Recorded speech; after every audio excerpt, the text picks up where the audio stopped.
saying that you should never submit a bio, what we call a regular bio, a resume, or CV. I'm going to explain why in a moment we don't do those things.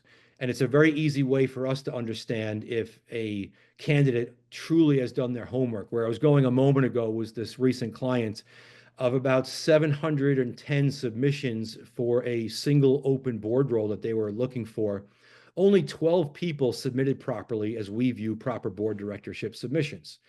What you should be submitting are called board documents. They are very different than a regular bio. They're very different than a regular resume and very different than a regular CV. Keep in mind that resumes, as an example, were designed for employee level positions, maybe even management level positions, where you list your title, the expertise, the things you accomplished.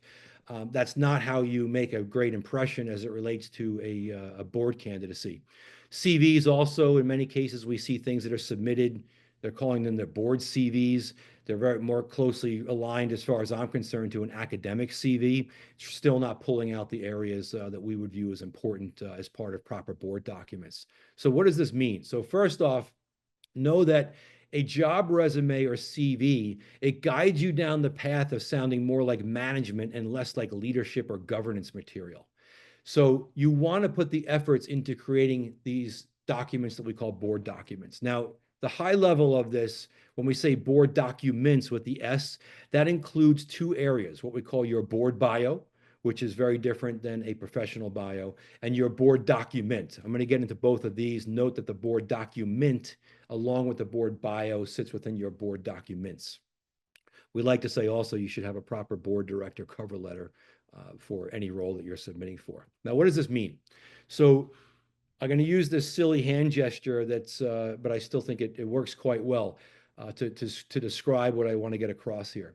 When we look at a traditional professional bio, it looks like an hourglass. It goes from a very wide viewpoint, summary, then it drills down, then it goes wide again, even includes maybe education or college that you had decades ago. The difference with a board bio is that we are looking at a funneling effect in a proper board bio.